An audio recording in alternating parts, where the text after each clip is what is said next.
Hello and welcome to episode 12 of the Mark and Me podcast. As always, I'm your host Mark, and joining me for episode 12 is the actor, the producer, the director, Dominic Burns. And this is actually the first podcast that I've done from the comfort of my own home. Dominic came to see me one evening a couple of months back. We sat, and I'm not just saying this, we could have talked for hours. This is quite a long episode for me. I think it might be the longest yet. It's an hour's worth of footage that I've got with him, and I really do mean it. We could have done a 6-part special because he is someone that I feel like I've known for years. It's weird when you meet some people. It's effortless just to kind of click and get on. And Dominic for me has been the best guest that I've had so far for just hitting it off straight away. The chemistry's there. It's great. He's a really great guy, and I'm really looking forward, and I have been for a while, to get this out for you all. So I know I teased it after the Brian episode. I think I teased it a bit more with Zach, and I definitely teased it with the Jason Mewes episode, and it's thanks to Dominic that those interviews took place.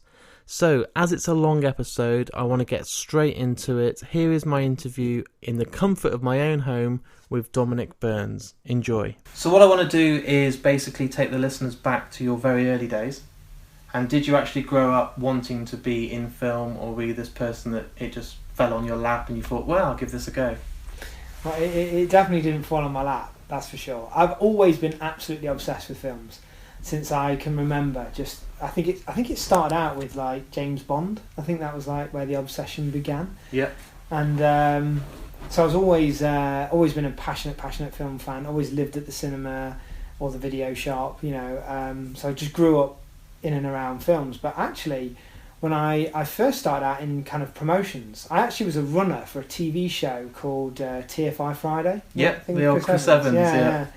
So that was kind of my first foray into media, and I went from that into promotions, and then I went into nightclub management, and so I was kind of in more, I guess, the music side, the promoting side, you know, and that was pretty chaotic, and for a number of reasons, which is a much longer story, I came out of that and decided to just have a go at film.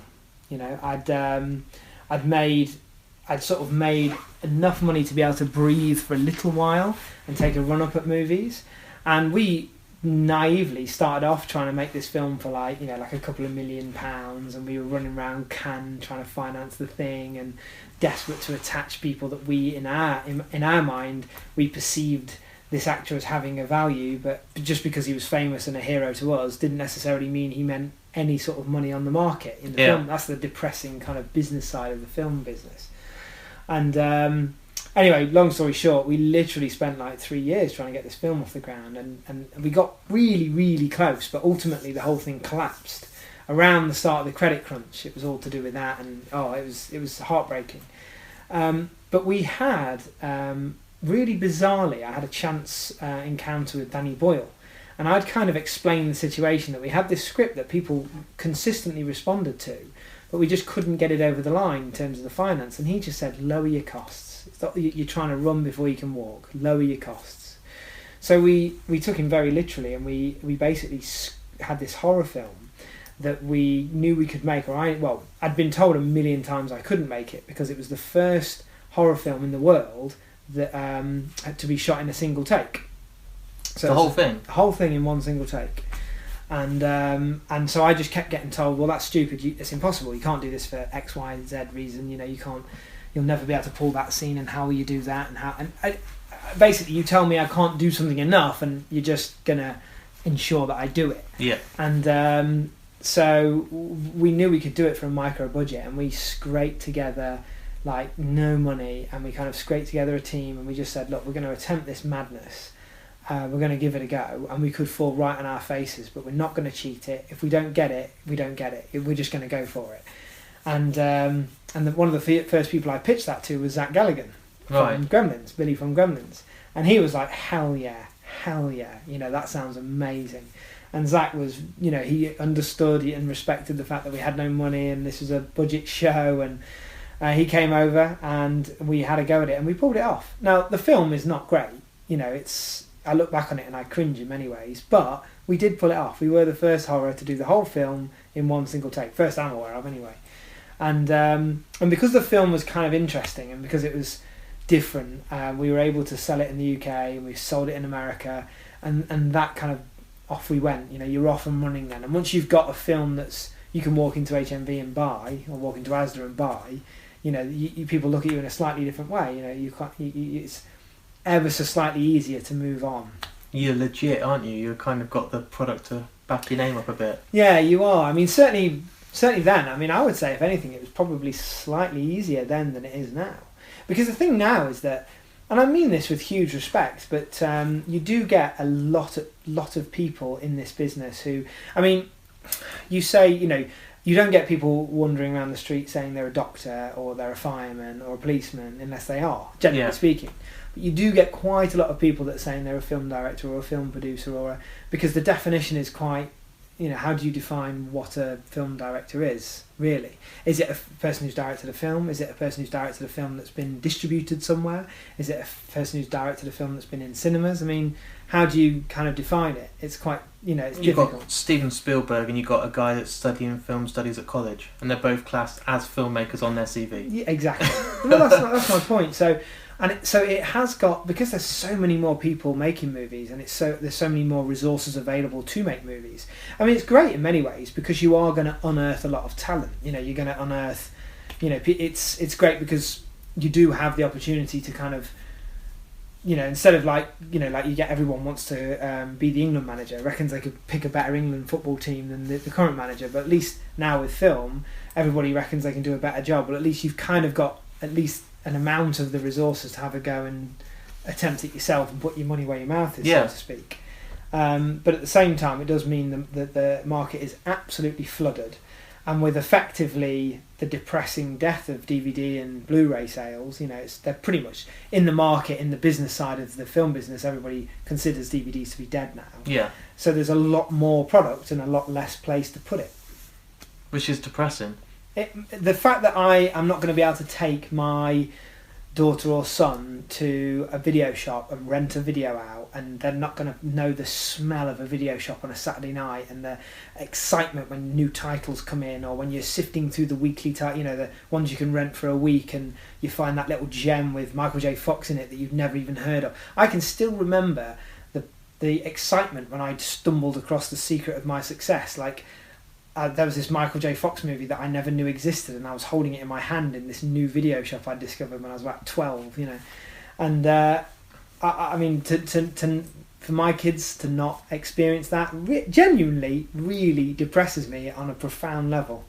It's scary that we sound like granddads already, because if I ever say to a kid now, oh, I used to go and get a brand new release, and if it wasn't available at Blockbuster Video, you'd be like, oh, when's it coming back? And they're like, oh, it's not due till tomorrow. So you'd be like, right, I'm going to have to just pick something else now. You went specifically to get there to pick up something like The Mommy Returns, and you ended up coming home with something you never heard of. But you find those gems. Absolutely. And your attention span was, I've just spent £3 on this, and if I don't take it back tomorrow, I'm going to get a fine for £20, so I'm going to watch it. Now you start Netflix, oh, I'm not into this, next. Honestly, do you know what? You've just made a point that I've been banging on about for as long as basically, I actually think that the perception of film, certainly the perception of the value of film, has changed dramatically. Because as you said, me and my mates would go into Blockbuster on whenever, you know, Wednesday night, Saturday night, whatever it was, and we would literally spend an hour like choosing the 2 or 3 films we were going to take home, and it would turn into stand-up rows at times. You know, it really would. There'd be a lot of serious debate would go into it. And eventually we would come out with these 2 or 3 films, and you're absolutely right. No matter what these films were like, we were going to watch the whole thing, because it's not like we were going to go back to Blockbuster at 2 in the morning. You know, that was it. Once we walked out of Blockbuster, that was it. That was the end of it. We were, you know, that was what we were watching. And I completely agree now. People will watch 5 minutes of a film and just turn it off, change it. To the point where it's actually factoring into the way people write stuff now and the way people are making movies. It's actually got to the point where people are aware, much like with a TV pilot. Yeah. You know, you have to hook the audience in a certain way before that first ad break. You know, the films are having to think in that similar way now, because they know that, particularly in the independent sector, they know they've got to grip in and take that audience quickly. Otherwise, they're just going to next. It's depressing. There's no such thing as a slow burner anymore. Yeah. A pilot, if you've got to spill your load straight away, which is true. Yeah, it is. Yeah. And there's no juicing up the audience. There's no, your pilot is, this is all I'm about, shebang, explosions, everything. Please let me capture you, and you stick with me now and build the characters and everything. It's depressing. I mean, I'm not. Look, I mean, there's so much I love about films. So I don't want to have a complete moan, but it is tough. And I mean, right at the moment, I don't think he'll mind me saying, but one of my favourite directors, never mind British directors, is a guy called Jake West. He's also a friend of mine. He did Second Unit on Madness in the Method, and Jake did probably best known for doing a film called Doghouse, which was like a zombie movie with Danny Dyer, Noel Clarke. It was great. It was a brilliant movie. But we're working with Jake at the moment on a Werewolf on a Plane movie. Wow. Which is just it Werewolf on a Plane. I'm sold. I mean, the script is so much fun. But one of the problems we're having with it is the fact that the script's brilliant. It's genius. He's written it with a guy called Spencer, and it's so funny. And one of the problems we're having with it is that it crosses horror, action, touch of comedy as well, and less and less. There's you would think there'd be more of a tolerance of that kind of cross-genre stuff nowadays, and people were up for more crazy stuff. But actually, it's kind of feels like it's swinging the other way, and there's a lot less room for it, and people kind of want it to be a straight action. They like the Werewolf on the Plane element, but they want it to just be an action movie with a werewolf on a plane. They don't want any comedy, really. They don't want any. They certainly don't want any horror, which is odd for a werewolf on a plane film. You'd think it'd have to have horror, but it's it's definitely getting tougher. It really is. But that doesn't mean to say there's not a lot of quality. No. I mean, I was away in LA late last year, and I bumped into a friend of mine introduced me to the producers of The Guest. Yeah. And they'd just done The Devil's Candy. Yeah. And I'd just literally the day before had lunch with Ethan Embry, who's the lead in The Devil's Candy. I think The Devil's Candy, I was just waxing lyrical to Ethan. I just think it's amazing. I think it's absolutely amazing. And I remember chatting to these producers, and I said, I know for a fact that you're not financing your movies through the business. You have to be sourcing it through private equity, which is effectively a posh way of saying people are investing into it. It's people's money, as opposed to raising the money through a studio or through through the industry. Because the scripts like The Guest and Devil's Candy, brilliant as they are, and executed geniusly as they were, you're just going to have a nightmare financing movies like that conventionally through the business. Your love for film obviously grew into you at a very young age. You got involved in TFI Friday. You did some work with Virgin Radio.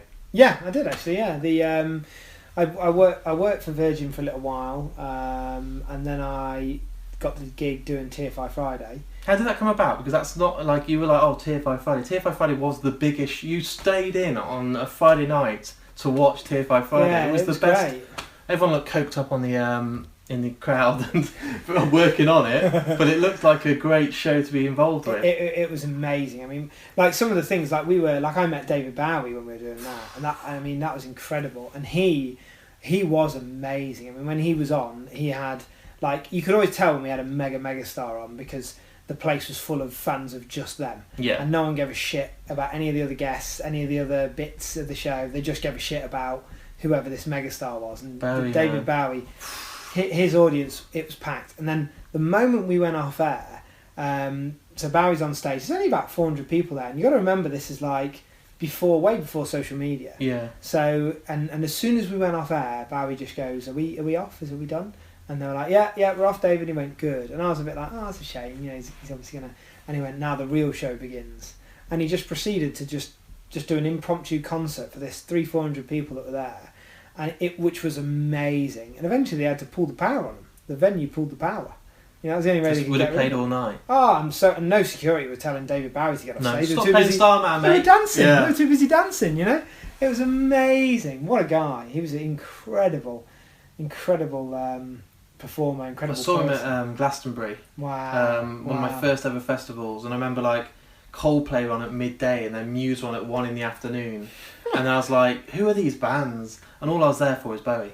Yeah. That's all I was there for, and I got to see him, and I was just like, well, that's just ticked off the list. I can die happy. Yeah. It meant that much to me to see him. It was unbelievable. Yeah. Well, I met him very briefly, but that story I thought. Such an awesome Bowie story, because no one was tweeting about that. There's no Facebook. That was he was just doing that for those guys that were in the room. So the music scene, I don't want to get too much involved, but that's a lot like the films. But I remember queuing up outside for Oasis, Be Here Now, reading the lyric book that came with it, spending £12 on a CD and listening to that album again and again, learning every single lyric of Liam's. Now I just listen on Spotify. It's not my thing. Next. It's terrible. Yeah. It's the Netflix of the music industry. I mean, like obviously, you just got to tour. That's the only way you're going to make money. Tour. Yeah, I mean, I don't know a great deal about that side of it. Obviously, I'm mates with Matt Willis, so I learn a lot from him, and it is pretty fascinating. And it's certainly the touring that is. But that, I mean, in a way, that's kind of a cool thing, though, because the art of touring is now the priority, isn't it? Yeah. Well, I'd wait 5-6 years to see Metallica. You could probably see them every year now. Yeah. Because they need to pay off their fifth jet. Yeah, they have to. So you've been involved in writing films, you've been involved in being on front of the camera and being an actor, and you are obviously behind the camera. Jack of all, master of none. Which is good. What do you prefer the most? What's your... hands down directing. That's where my passion is. That I absolutely adore it. And really the producing is more to facilitate the directing. But in all honesty, though, it's been such a steep learning curve for me, because I just kind of had the opportunity and I wasn't supposed to direct cut. I wanted to be an actor. Yeah. This first film I did, the director that was going to do it had to pull out at last minute, and so at that point, it just made sense for me to kind of step in. No one else knew the material. No one else, it just made a lot of sense. So I just kind of stepped in, and I found that I enjoyed it a lot more than I expected, and that kind of sent me on in the direction of directing. But I mean, I've made, I've made so many fuck ups. Some my fault, some 100% my fault, and some genuinely not my fault. But I guess,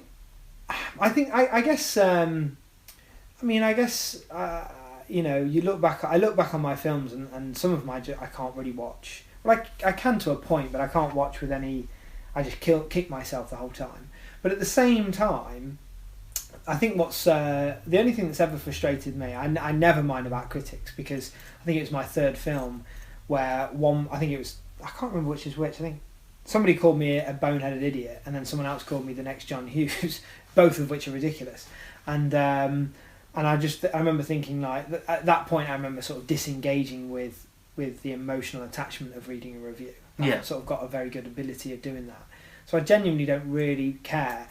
But it does frustrate you sometimes when you read something and you're like, well, and they're sort of criticising you on, and you're like, well, I know, if we had anything like the resources that the comparable, the films you're comparing us to, then we would have done that, or we would have been able to cope with that or handle that, because the truth of the matter is that in the indie film business, like, I have a huge respect to anybody who completes a feature film, and I don't mean someone who gets it distributed or gets it put in cinemas. I mean, if you have been able to put together a feature film that you can watch from start to finish, makes sense, and holds up, that is a remarkable achievement that, frankly, only someone who's done it can fully understand, what it means.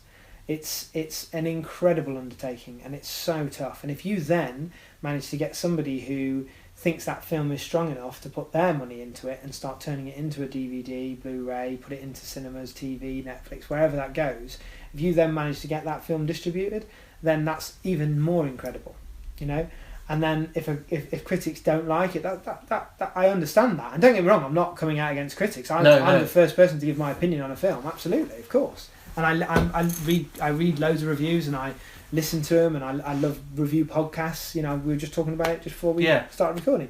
So I'm not in any way saying that, but I'm just saying that I think that there's no way that someone could ever understand just what it takes, emotionally, physically, to get one of these things finished. It's just a remarkable effort. It really is. So the respect you have is just for any filmmaker, whoever it is, Tommy Wiseau or absolutely, Christopher Nolan. It's 100%. Just, you are... 100%. I've got huge respect, definitely, because I know just how hard it is, and often when you go on to a film set, like I'll go on, another one of my friends, James Nunn, who is an incredible director. He used to be a first and he's now directing. He will be huge, James will. I've no doubt about it. And I was on his set recently, and you just kind of look at each other in the eyes, and I know exactly the pain he's feeling and how chaotic it is, and anything could happen. The venue you're shooting at could suddenly have decided they've got to get up early the next morning, and no matter what you say or do, you've got to be off 2 hours early, or just something ridiculous like that. I mean, so I produced a film called Devil's Tower. Yeah. And that was the film I actually met Jason Mewes on. Nice. And Devil's Tower was the most insane shoot. We could literally talk for all evening. I could talk 3-4 hours, genuinely, and I could describe to you all of the events that took place on the Devil's Tower, and I still wouldn't be done. I'd still call you tomorrow and go, oh, and there's this other thing, and it was insane. But probably, I mean, everything from getting, I don't even know where to start, but probably the most insane story on that was that for an incredibly, for a ridiculous string of events, we got kicked out of the first shooting location we were at, and that is such a mad story. That's almost a film in itself. And we had Jason in the air at this point. He was flying from LA, so we had to find somewhere to shoot within 12 hours. And we managed to secure this sort of big warehouse.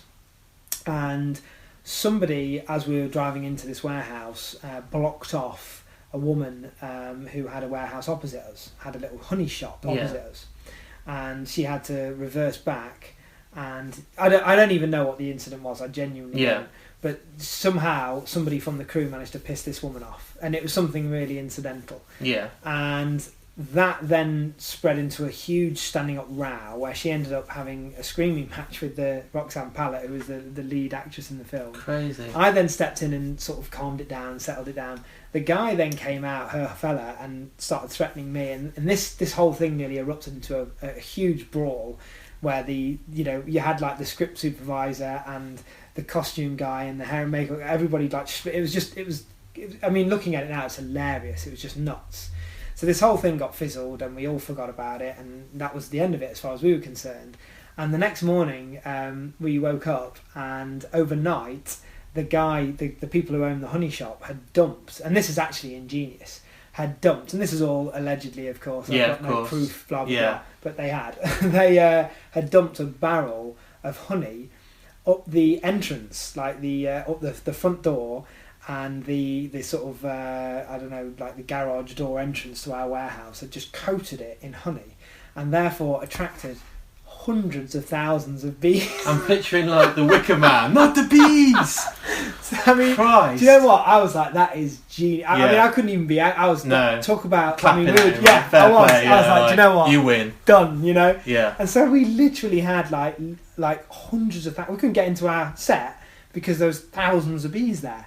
So it turns out the only way to get rid of honey is to burn it off. Jesus. So you're burning these doorways. Yeah. Or we're having to burn this honey off, and literally all day, like you would just, every time you looked out the window, you'd see someone kind of wafting round as as you're making a run. Day 2 on set, trying to get into this. I mean, the long story short really is that there's so many things that are just completely unforeseen that you just can't plan for that happen in films that always, of course, affect the quality. But when you've paid your £15 now, which is ridiculous, and you're going and sitting in the cinema on a Saturday night, and you don't care that anyone's poured honey onto anything, and you don't care, whether the actor was ill for 2 days, or you don't care whether the plane never you don't care. All you would care about is being entertained, and rightly so as well. Yeah. Don't get me wrong, that's as it should be. But so there's a lot more. And again, do not get me wrong. I am blessed. I make films for a living. I am blessed. I'm so lucky, and I'm so grateful. And every day I have to pinch myself that I actually get to make movies for a living. That's my job. I can't believe it. I feel so lucky. So don't get me wrong. I'm not complaining. I'm really not. No. I'm just sort of giving a different angle to it. No, it's good and it's interesting because you're blessed, and I think a lot of people probably would take it for granted if they were to do it for a living. I do a shitty job, 8:30 till 6 every day, and a job I don't care about. So my release is my podcast and talking to people, and that's my go-to thing. Where some people have, an allotment where they do gardening, some people go and play golf. Mine is talking to people about films. You get to do that all day, which is... It is amazing. It is one of those. I'm not worthy, Wow. I mean, the thing is that so my one of my best friends is a guy called Kailash. He's a doctor, and when I did cut, I had no money whatsoever. I was just completely on my arse, and we were scraping this thing together, and everyone was. We actually shot it in Leek in Derbyshire, but we did rehearsals in London. That's where most people were based, so it saved money. And basically Kailash said to me, he just said, look, he had a flat in Notting Hill, and he said, look, for this first film, I'll give you a key, you can come and go as you please, you can do what you want, you can rehearse, you can have whoever you need to stay over, I don't care if you wake me up in the middle of the night, you get this first film for free, after that you can fuck off, Not a bad deal. You can stay whenever you want as a mate, but this first film, I've seen the work you've done, I've seen the effort you've put in, and the setbacks you've had, and the way you've handled it, so here's my key. Nice. What a mate, what a friend.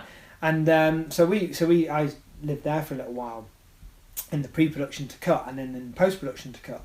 Anyway, it was one night, I think it was in post-production actually, and it suddenly was occurring to me, I was like, oh my god, it was starting to actually sink in that I could actually make films, this actually could work. It feels like we've pulled something off here, and there's a possibility of me being able to make this my living. This is insane.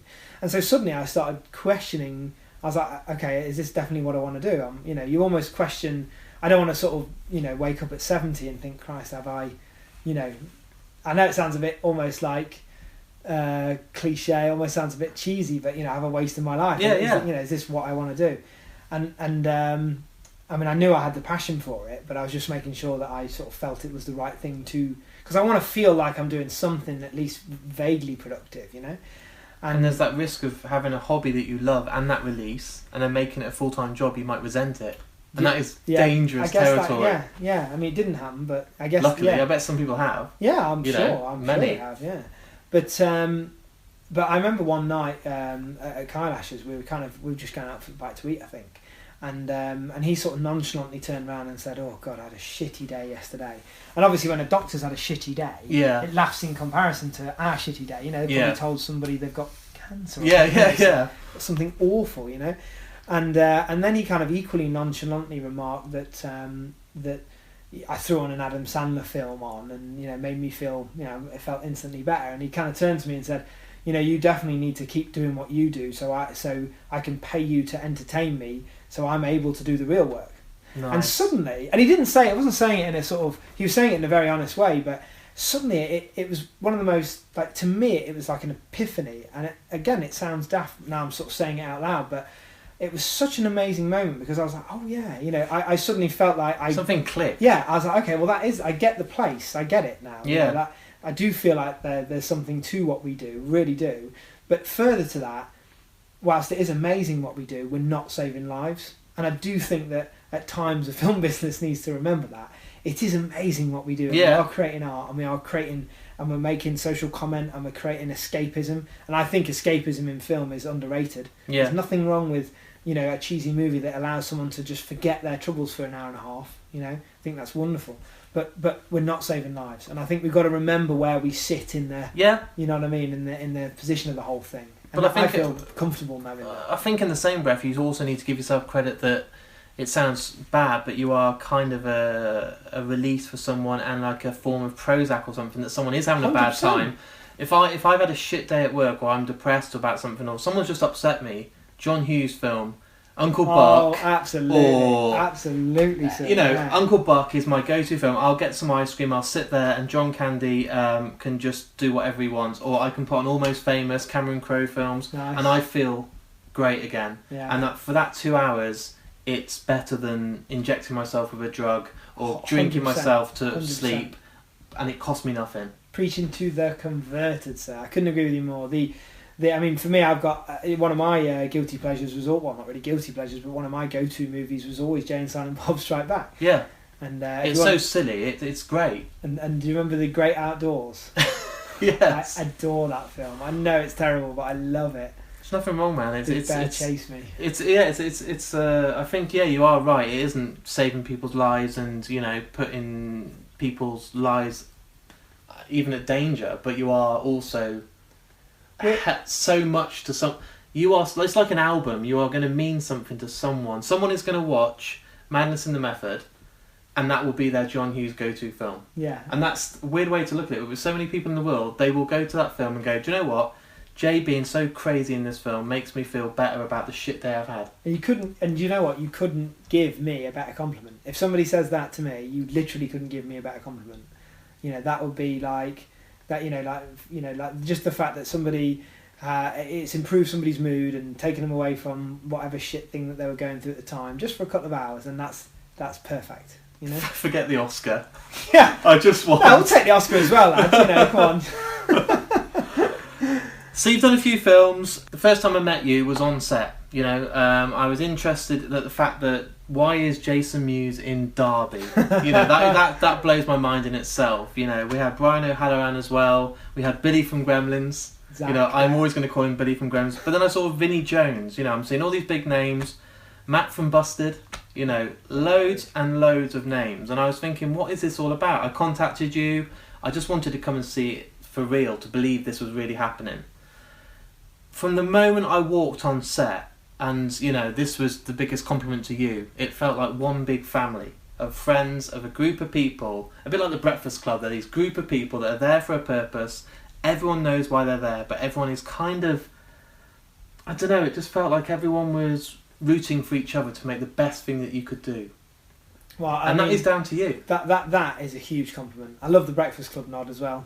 Judd Nelson's in this film as well. So wow. But yeah, I mean, the thing is that what I said to the crew on the first day was, you know, I really want to make a film that everybody is proud to have their name on. And I think if you're doing something that ultimately you're excited to see the result of and proud to be involved with, then you are going to give that extra little bit of effort, you know? And I've always believed in giving people an opportunity. I don't believe that just because they haven't necessarily done that specific job before doesn't necessarily mean they haven't got the talent to pull it off. You know, so I love giving people an opportunity and giving people a chance, and I also think that creates a unique vibe on a set. But at the same time, it's tough. You know, you know, filmmaking is every single day you're shoving, dragging, pushing a boulder up a steep hill, and then overnight it rolls back down again, and then in the morning you got to push it back up to the top, and then eventually, you know, you reach the top and it stays there, and hopefully it, you know, it'll teeter and that'll be a good film. But but it's such an effort and so much hard work. And the other thing is that you know, bringing it back to Derby is, well, actually it's funny because it goes back to so I did a film called Airborne, and I was just telling Georgie on the way over. So when I came this way, we went past the Leicester Space Centre. Yeah. And that always, every time, and this was like probably 5 years ago we did this, and every time I drive past that sign it makes me think of Mark Hamill. Yeah. Because we were shooting Airborne in London. We actually shot Airborne on a plane, which is, if you ever watch Top Gear, the plane that's in the middle of the track that they speed around is a plane that is often shot on. They shot James Bond on there, they shot... I never knew this. Yeah, they shoot... It's a plane that hires out to film. So you'll have seen the interior of that plane in loads of stuff without realising it, you know. And so every time you watch that car zipping around the Top Gear track, just spot that plane in the middle. Yeah, and so we shot Airborne on that plane, and the scenes with Mark Hamill were all set inside, well, the majority set inside an air traffic control centre. And I remembered this space centre in Leicester, and I thought, I bet they've got somewhere in there that we could probably double as an air traffic control centre, because most people are using their air traffic control centres. You know? And we couldn't afford to build one. So, you know, cut to a month later and we're sat in Leicester with Mark Hamill, you know, and Mark had another scene where he needed to, it was like an interior of a house. Yeah. And I just thought, you know, his character was sort of comparable to the house that my dad lived in. Yeah. So I literally called my dad and I was like, do you mind if we bring Mark Hamill over and shoot part of our movie? Luke Skywalker's coming over. Can you put the kettle on? And that was actually really funny because, of course, when Mark first landed, we made it. We all sort of said, look, you know, we'll chat to him, you know, but we won't bring up Star Wars. We don't want to be those people, you know. We're working with him. We're working on this movie. If Mark brings it up, then great, and he did, and he told us some unbelievable stories. Mark can literally grind a set to a halt with his stories, and does frequently, because no one wants to tell him to shut up and move on, because everyone wants to hear the story.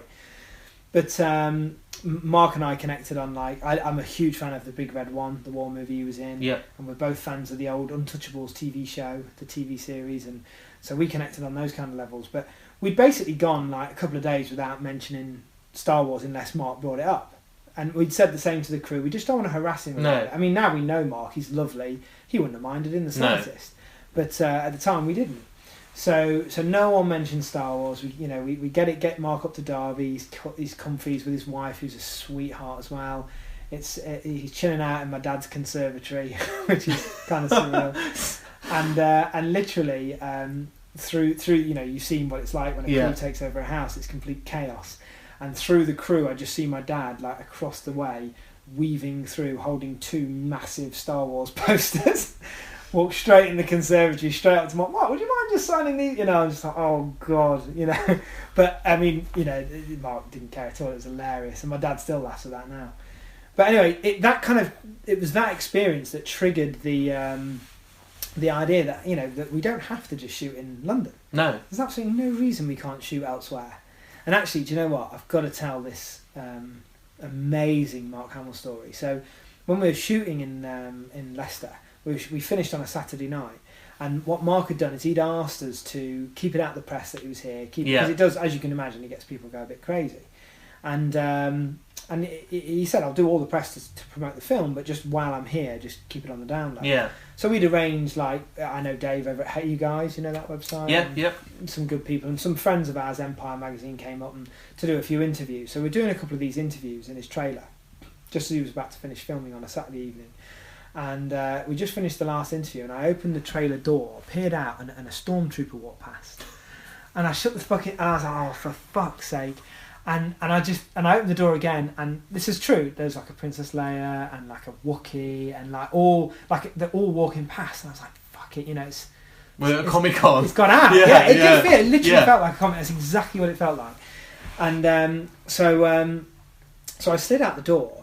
And there's an actor called Billy Murray that's also in the film, and Billy come up to me, and he said that basically what had happened is it struck me as unusual because we were quite obviously in a trailer. So if you were on a film set looking for Mark Hamill, you would think you would start at the trailer, but these people were just walking past the trailer, and Billy come up to me, and as these people were walking in, they were all walking into this like big building as part of the Space Centre.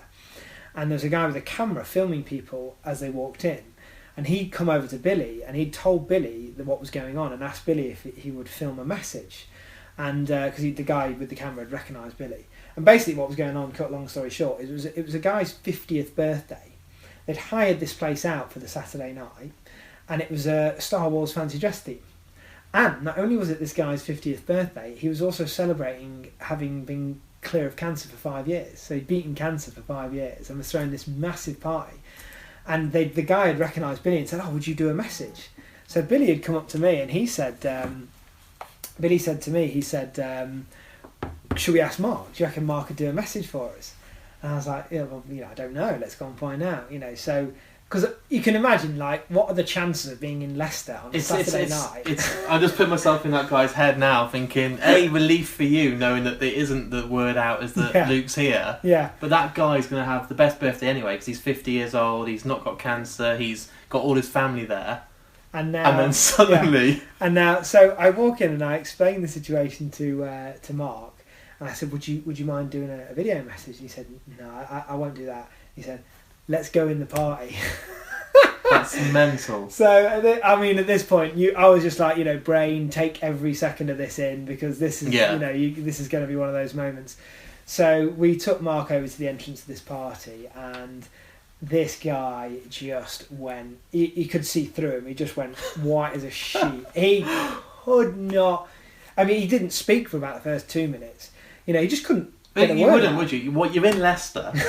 At a space centre, and you've got Luke Skywalker turn up. It was amazing, and Mark was just everything you would hope. He was chatted to the guy, did a video message, did photos, and then Mark stood. They'd done this little sort of mini red carpet thing, and he stood on that, and he must have been stood there half an hour, photos and saying that he didn't turn one single photo or autograph down, not one single. And he had to drive to London after that and get on a plane, and he didn't. He was there the whole time. He was just, and I remember just sitting there going, well, you just don't begrudge the sort of success that, and I'm so stoked for Mark with these new Star Wars films. I hear that his performance is so good. There's rumbles of Oscars, And that would, to me, that I would literally be jumping up and down screaming if he won an Oscar, because he deserves it. And I can 100% confirm he's totally one of us. He's an absolute geek. I've been in his man cave in his house in Malibu, and it is like you wouldn't believe it. It's got a big cinema screen at the end of it, and it's just packed full of comics and figures and games, and just the most awesome man cave I've ever seen in my life. So. As much as you talk about that film and you watched it back, that was the day you kind of met Jason Mewes. And okay, you had fire, you had bees, you had honey burning, you had people kicking off at you. That's the reason you're here now for Madness in the Method. That is probably the best thing that ever happened to you.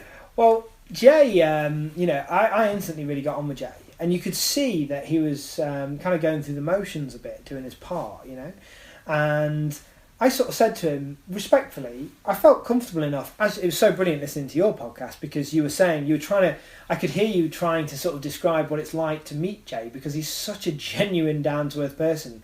You are just hanging out with him, and it's so quick that it's only if he takes to people, in fairness, so he genuinely really liked you. But Jay is, he's such a wonderful, generous person. And so I felt comfortable with him really quickly. And I just sort of said to him, look, I said, with respect, Jay, you're delivering a great performance, but I feel like, not phoning it in is far too harsh, but you're not doing anything that challenges you. You're doing what in this role, and it was me that offered him the thing. I wasn't directing it. Owen did, he did a great job under the circumstances. But Jay wasn't being challenged. The role offered him nothing that, And I sort of said to Jay, I said, well, if you could do absolutely anything, anything that you could really get your teeth into, what would you fancy doing? And he said, well, I'd really love to play a serial killer. That's what I'd really love to play. And he was almost like, bless him, almost like, not embarrassed to say it, I wouldn't say that far, but he was almost like, he almost thought I would laugh at him, I think, by him saying I want to play like a serial killer. But I was like instantly, well, that's great. I've not seen you do that before. Yeah. I feel like that would challenge you. I feel like that you would engage into that. And whilst Madness in the Method is not about a serial killer, no, but that was kind of the seed that sent us off into this mental story that it is. And I said, all right, Jay, I said, what I'm going to do after hanging out with him for a week doing Devils, I was like, I'm going to go and write you something, and I'm going to come back and I'm going to pitch it to you. And he was like, cool. And I think he thought, yeah, all right. Yeah, sure. I'll never hear from you again. All right, English whatever. boy, yeah. Nice one, you know what I mean? Yeah. And so I then liaised with a friend of mine, Chris, who is also a massive Jay and Silent Bob fan, and View Askew fan, and so we started kicking around different ideas, and we fell onto something that we thought this is really good, this is great, but it was very much, as it's an alternate universe that Madness is set in. Yeah. It is real. Like Jay's playing Jay, Kevin's playing Kevin. Yeah. Danny Trejo's playing Danny Trejo. It's like some people are playing, like Matt Willis isn't playing himself. Blake Harrison, Neil from the In-Between, he's playing somebody else. But generally speaking, the people in it are playing themselves in an alternate universe. And so we knew that for the concept, for us even to bother writing a first draft of it, we needed to pitch this thing to Jay, tell him the idea, and see if he's up for it. Because you have to have a sense of humour for a start. Yeah. And also it acknowledges, the film right at the start acknowledges that Jay is pissed off because he's not being considered for more serious roles. Yeah, because with full respect to Jay, Jay's Jay. Yeah. He's Jay if you ever see him in the street, it's not like you meet Tom Hanks, who's to someone might be Forrest Gump or could be Josh Baskin from Big. Yeah. Jay is Jay. Yeah. You see him and you expect him to have a beanie on and a yellow jacket saying noish, noish, noish. You do, don't you? That's what you expect from him. You do, but Jay is absolutely capable of not playing Jay, as he demonstrates in Madness. And I don't want to ruin it, and I've got to be careful what I say, but I've seen him not being Jay on the set, and he's fucking unbelievable. He really is. I mean, Jay has killed it in this film. Not only has he scary directed the thing, he's bloody starred in it and delivered a killer performance in many ways. So anyway, long story short, we pitched this idea to Jay, and Jay was like, fuck yeah, that sounds like a riot, I'm up for it. So we went and wrote it. And we wrote this first draft, punted it over to him, and he read it, and he was warm to it, but I thought he hadn't bitten. I really thought he hadn't bitten. And then he was over in the UK, doing some smart podcast stuff, and we sat down and we got right into it, and he was much warmer on it than I'd thought. I'd misinterpreted it, and also he had some really cool ideas, some fun ideas. And so then we took his ideas and did a second draft and added some new ones of our own. And at that point, he was like, "Okay, now you could tell he was really engaged at that point." And I certainly felt we had a stronger thing, and then we let it, because I think I went and did. So this first draft existed before I went and did a World War II movie called Allies, and so which was actually great because it allowed the script to kind of sit and for us to forget it and then go back to it. Which is a great process, I think, as a writer to be able to do that, because you can suddenly see it, the stuff that you really gave a shit about before, you're not quite as sensitive about. You're not quite as, you don't mind cutting or changing.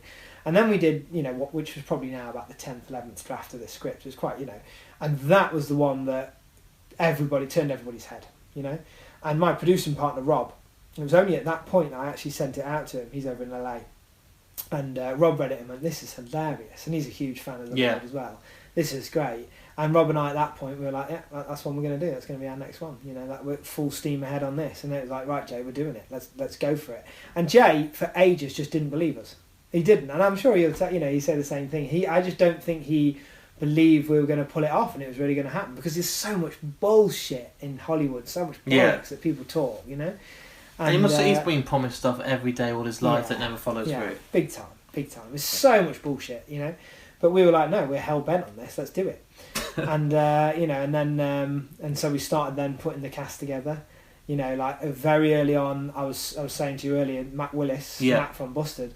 I'm like, I just think he is going to blow up as an actor. I'm absolutely convinced of it. He's one of the best actors I've ever worked with. He's got such a unique, charismatic presence on screen. He's incredible in Allies, and no one can ever believe it's him.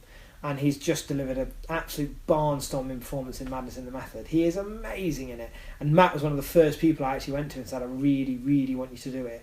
And I said to Jay, "Look, actually it's kind of one of my things." I was like, "Jay, I don't want to, this is your baby, absolutely, but I've got a request." Matt's in. You want me, you have him, Matt. To be fair to Jay, Jay'd seen Allies, and there was no problem. No. We needed Kevin. But Jay didn't want to go to Kevin until we were rock solid, which I 100% understood. And but Kevin straight away, he was like, "Of course, do whatever you want me to do, my friend." Kevin was amazing. And then the cast, Danny Trio is one of Jay's best mates, so he came on board really quickly. And then the cast just suddenly started getting bigger and bigger and more crazy. And do you know what? The respect that Jay has in LA is huge. It's huge. It really is. The fact that you're doing Jay's directorial debut. I mean, it really turns heads. People take it very seriously. And actually, if anything, I mean, the writer and I, the guy Chris who I wrote it with, we were in over in LA for a couple of months last year, and we were over in LA for over Halloween, and we dressed up as Jay and Silent Bob for Halloween. Amazing. And we actually thought I wonder if people are gonna still, general public are gonna and it was so funny because literally we had a house out there and we literally opened our front door and a car drove past and went, "Shenanigans!" I was like, "Oh shit!" And actually I texted Jay the next day. I was like, "Do you know what, mate? I really didn't realise quite how fucking famous you are, bro. Unbelievable. We spent the whole night doing pictures with people all night, and they're so well loved out there." And I think that I can't wait for the new Jay and Bob movie. The reboot film. I can't wait, but I just think there's a very, very thirsty sleeping giant of fans that are just gonna love this movie.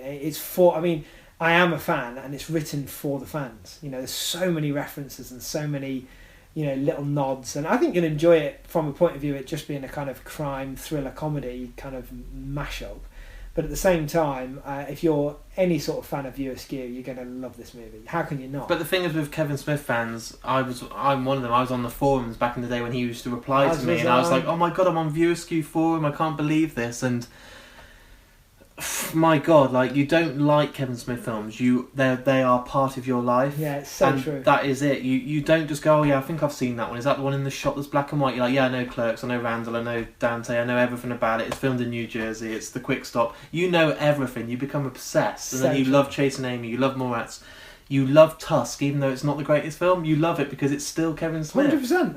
I'm with you. 100%. Yoga Hosers. It's ridiculous, but it's still good fun. I mean, I thought Yoga Hosers was great. It wasn't without fault, but I really enjoyed it. I know, like, but I can actually understand with Yoga Hosers why it wouldn't have as widespread appeal, because there's a lot of real in-jokes. You need to listen to the podcast. Yeah, you do. You know? Do you love Ralph Who? Oh, don't bother watching it. Yeah, exactly. Yeah, I mean, but I mean, you know, it's but Madness is very much a throwback to the old school View Askew movies. Chasing Amy, Mallrats. Very much in that vein, you know. We're, you know, I mean, like, I was so starstruck when Brian O'Halloran arrived on set, for example. You know, I was like, I can't believe it. Brian O'Halloran's in fucking Derby. This is mental. You know, yeah. Like, I got such a kick out of that. And his performance, I've seen it. I was in the kitchen when you were filming. Amazing. That guy is. I see him as Dante. He goes to Comic Cons as Dante. That's him, but he's not. This performance he gives that I only saw for 10 minutes I was just invested. I was like, I want to see this whole film now. He's killing it, and it really holds on screen. I mean, Brian is incredible. He is incredible. I mean, it's hard not. The problem is that you don't want to come across sycophantic. I don't want to come across like a kiss ass. You know? But I am still starstruck by Jay. I am starstruck when I meet Brian O'Halloran. I'm so like made up that I get to work with him. I don't really want to not be either. I don't give a fuck whether it's cool or not. I am genuinely starstruck. Yeah. You know? And that's just respect, though, isn't it? You've watched him growing up. I had the figures from Jay and Silent Bob. Yeah, so you know, the figures there. I had a photo outside the Quick Stop when I went to New Jersey because I was like, I need to go there. The guy wouldn't let me go behind the counter. I was like, you arsehole, just let me for 5 minutes pick up a packet of cigarettes. Look, here is my lighter. What is it? Yeah. Nails. You know what I mean? It's living proof. It's. I mean, it is true. I mean, it's like, and to be in any way a part of it, I still have to pinch myself. The fact that we're now kind of, in our own way, part of that world, you know, and it's like we've created this insane adventure that Jay's kind of taken us and guided us through in this unique way that I think only Jay could. You know, only Jay could have directed this film because it's just, I don't know. There's something about it that's quite special, I think. And I'm just so excited to get it out there. I want people to see it. You for the last few months have actually directed Kevin Smith, Jason Mewes, Stan Lee. I've produced them. But you've told them you've told them what they need to do, which is mind blowing. I mean, to be on set with these names, I mean, it was absolutely, it was just indescribable. And to watch Jay working with them, I mean, actually, what was really nuts is, like, I think it was the second day when we had Matt in, and to watch Matt and Jay and kind of let loose together, and like that was like, because they're two sort of creative forces that I respect, but you would never in a million years they would never come across each other. No. You know, why would they? Exactly. Is Jay going to go to a busted gig? Although there was a great moment where Matt actually bumped into Mark Hamill in an airport and called me up, like freaking out that he'd bumped into Mark Hamill, and was like, dude, I can't believe it. I was like, go and say hello, you idiot. He's like, I can't, it's Mark Hamill, I can't be that guy. I was like, go and say hello, he's fine, you know. So that was a weird sort of crossing of worlds. But just sort of knowing that, like, when Matt and Jay were in the same room, because that really did. Obviously, Jay knows Stan Lee, he knows Kevin, he knows Brian. But when it was kind of, there was something extra crazy when Jay and Matt were, and the scenes between Jay and Matt are some of my favourite in the film. You know, it was so much fun. But I mean, don't. You know, I really do want to make that definition clear. This is very much Jay's movie, and I was producing it and supporting him, and in any way I could do, I helped him, and he had to, run off and do costumes and lines, so he would, because obviously I've experience in directing and passion in it, so we would in the morning sit and I'd go, right, what do you want today, boss? You know, what you thinking, what we're going through, and so I would be in Jay's head from the start of every day. I mean, obviously we had an overview right from the start. Yeah. And Jay and I had an agreement where, he would allow me. I can't, as you may know from knowing me for the short time you have, I'm someone who shares my opinion. And so I was never going to... Understatement of the day. I was never going to sit there and be a wallflower. I was always going to tell him what I thought. But I also said, Jay, you know, we've got that relationship like where...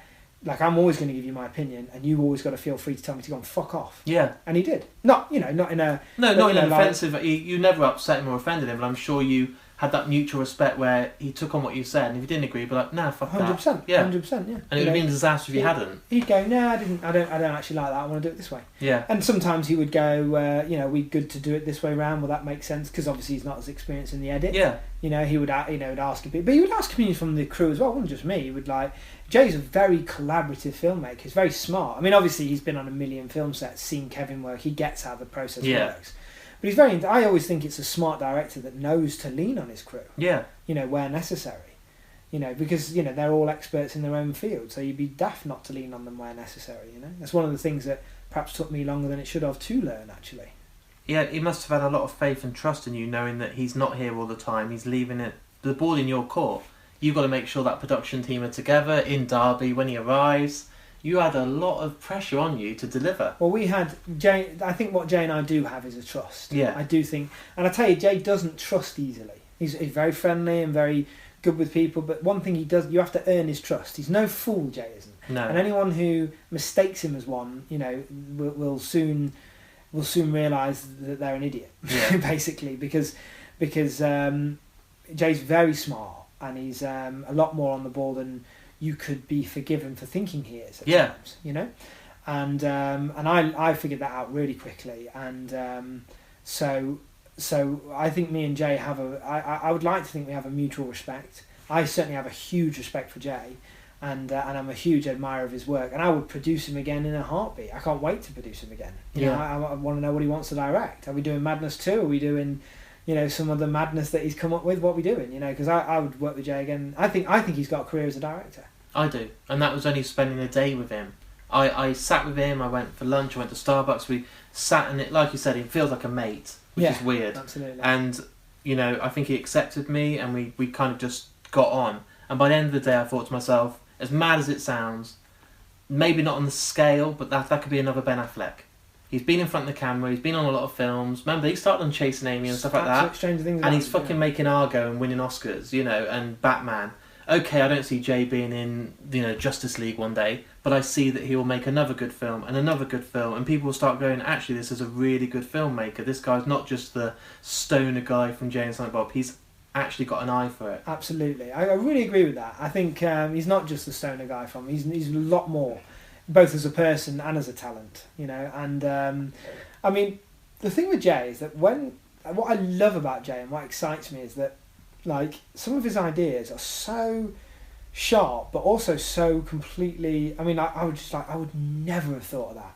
I would never have thought of that. There's one little gag, and it's I'll be very careful not to do a spoiler of. And there's one little gag where Brian O'Halloran's walking along a corridor and he gives himself a shock in the mirror, sees his own reflection, gives himself a shock, and that sounds like pure slapstick. Yeah, and it's not. It exists. We're Madness in the Method is Entourage before it is Austin Powers. Yeah, in terms of like the tone of the comedy. Yeah, you know, so it's not slapstick. And I when Jay first suggested it, I was like, ooh, that might feel a bit cartoonish. Yeah, a bit forced and a bit over the top. But I thought it. Now, when AM1, he knows Brian and knows Brian's quality as an actor, and Brian pulled it off brilliantly. So first of all, Brian sold it, and now in the film, it's actually it's such a brilliant little moment that I would never in a million years have thought of, never mind done, and that's why I know it's a small daft example, but it's those little things that Jay just... They make a thing that people watch that and it'll be their favourite moment in the film. And he's got a million of them, you know, just stuff that comes out of Jay's mind that I don't think comes out of anyone else's mind, you know.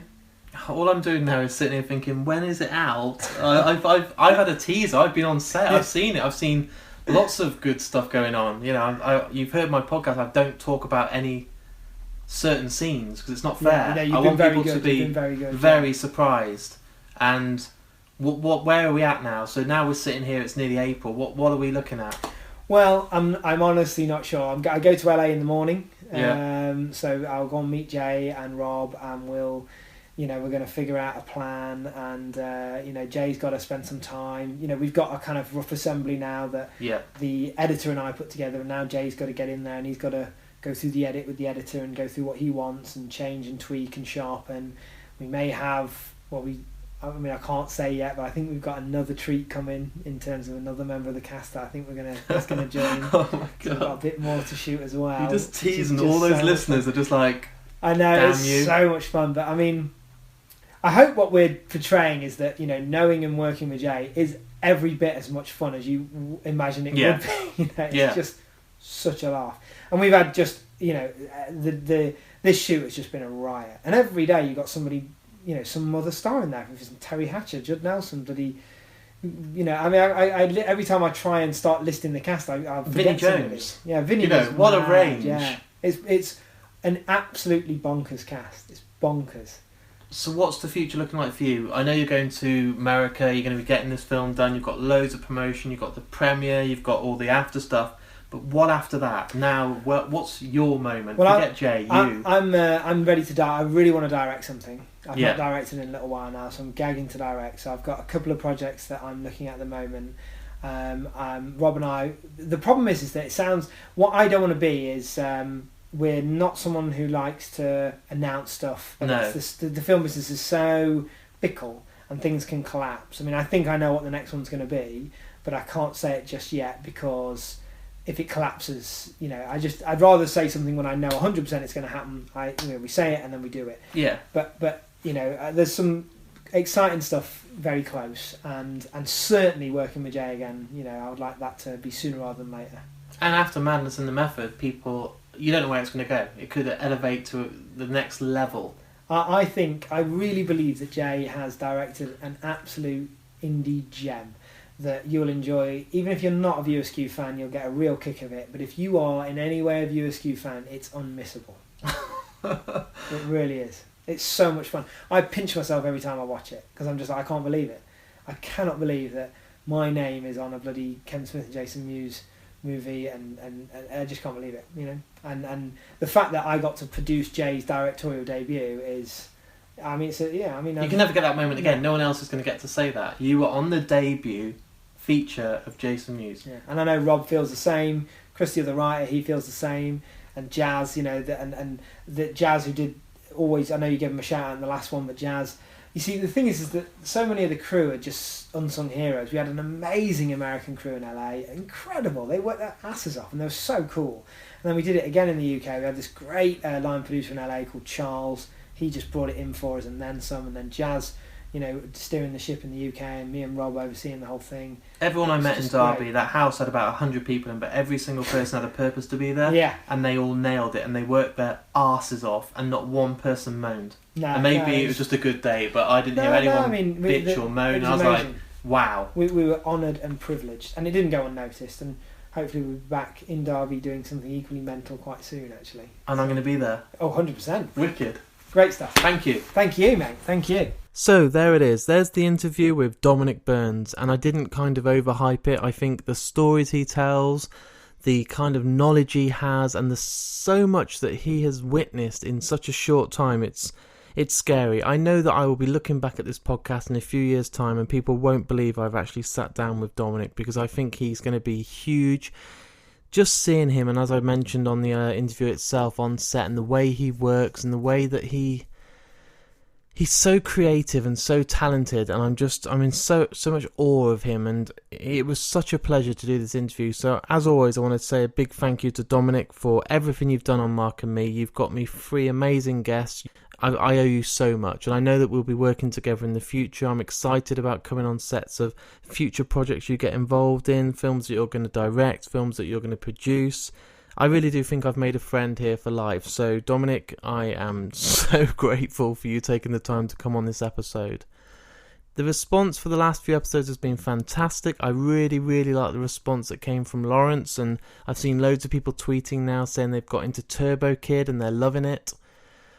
I've got another episode coming out in a couple of weeks' time. If you know by now, I don't reveal my next guest. I never do. Why would I? I like teasing on social media. I like building it up. But there's going to be a video. There'll be a little teaser trailer. There'll be pics, there'll be the usual stuff. But what I do want you to do is keep following me on Twitter, keep going on Facebook and liking the page on Instagram, because all your support means the world, and I wouldn't do it without you guys. So until next time, thanks for listening, and I'll speak to you all again soon.